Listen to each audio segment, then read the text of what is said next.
Hey guys, it's me, Gretchen from Gretchen's Vegan Bakery. I am so excited to share today's recipe with you.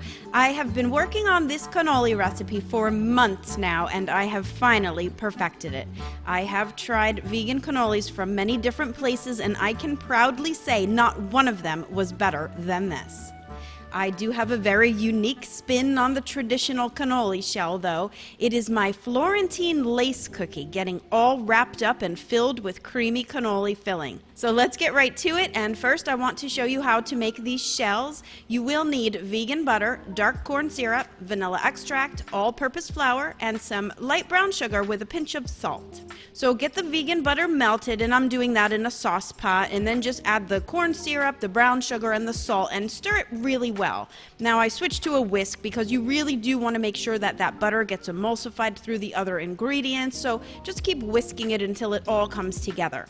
Add the flour and then the vanilla extract and just whisk it smooth. Now just transfer that to a small bowl and refrigerate it while the oven is preheating to 375 degrees Fahrenheit. You will also need a sheet pan with a silicone mat, and parchment paper is not going to work great here, but if you do have a non-stick sheet pan, then you don't need the silicone mat, and that's totally fine too. You will need some cannoli tubes to form the shells and a small spatula. Oh, and some really heat-resistant fingers because this task can get a little bit hot. Just drop the batter onto the silicone mat by the teaspoonsful, and I'm only going to make 4 at a time, not only because I only have 4 cannoli tubes, but even if you had more, you wouldn't want to make more than 4 at one time, because once these lace cookies come out of the oven, you do have to work quickly to roll them up or they will cool too fast and shatter, and I'll show you that later. So just go ahead and spread the drops of batter into a thinner circle shape as even as possible, and the finished diameter of each lace cookie is going to be about 3.5 to 4 inches across. You can make them smaller if you like, but I'm making these into individual dessert portion size cannoli. Get them into the oven at 375 degrees Fahrenheit for 7 minutes exactly, and they will be bubbly all over the surface and just take on like that lacy look. You can't roll them right away though, you do have to let them cool slightly. Just when you can run a spatula underneath the cookie, you will know it's time to roll them. And form it around the metal tube, and it's going to cool instantly. Now here was what I was talking about when I said if you don't work fast enough, they will cool and break if you try to roll them. But don't worry, it's not wasted unless of course you did break the cookie. You will simply pop the pan back into the oven and the cookie will go pliable again, and now you can re-roll it.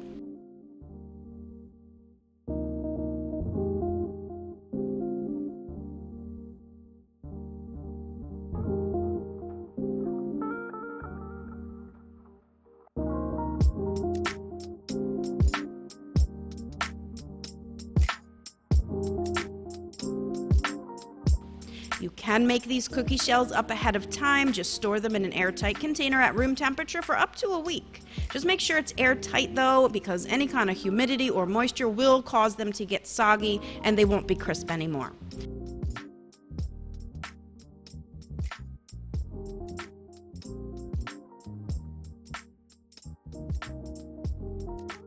Alright, now to make the cannoli cream filling. I am partial to Tofutti brand, as you see me use their non-dairy knockoffs in most of my recipes. I will say that I tried the Kite Hill ricotta for this, and it was awful. Don't get me wrong, Kite Hill ricotta is amazing, but not for this. I definitely prefer the Kite Hill in my lasagna recipe, so if you want to check that out, the links will be below, but definitely not for this cannoli. So here I have the cream cheese and the ricotta, and I'm also using the zest from an orange, confectioners sugar, some cinnamon, and vanilla extract. Now, I don't like to use an electric mixer for this because the vegan cream cheese has a tendency to go really soupy if you overmix it, so I do it all by hand in a large mixing bowl. Just combine the cream cheese, the sifted confectioners sugar, cinnamon, and the zest from the orange, but not the entire orange or it will be too overpowering. I didn't even use half the orange. You can omit this too if you think that you're not going to like that little extra taste in there, but I do love it. Just don't put too much. Add the vanilla and then just smooth it all together with a spatula.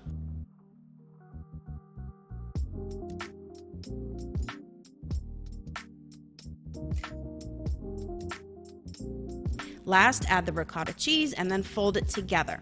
Now, many people add chocolate to this cannoli cream as well, and when I had my bakery, I definitely did that, but today I decided just to dip the ends in chocolate after filling each cannoli. Now, a note about serving cannoli, you definitely don't want to fill them ahead of time. Be sure to only fill them just before serving, or the shells are going to go soggy within 15 minutes. So you can store the cream in the refrige for up to a week, and the shells obviously can be made in advance too. So really, that's a really great way to have fresh, crispy, creamy cannolis anytime that you like. You guys, I am just bursting with how this recipe turned out. I am so thrilled to share it with you. Just look at these. I can't stop looking at them, and believe me, I have eaten my fair share and then some already today. I hope you will want to try this recipe, so head on over to GretchensVeganBakery.com to grab the printable version, and if you liked this video, don't forget to thumb me up. Also, subscribe here to my channel for more of the best vegan recipes around. I do want to give a special thank you to my patrons on Patreon and my pals in PayPal for the tremendous support. I know I always say it, but it's true. Without you guys, I would never have been able to continue sharing my recipes for free for all of this time. If you think you can help offset the cost it takes to make these videos and test all of these recipes, for as little as $1 a month, you really would be helping so much. So click the link below for my Patreon page if you want to check it out. All right, everyone, thanks for watching. Until next time, happy vegan baking. Bye for now.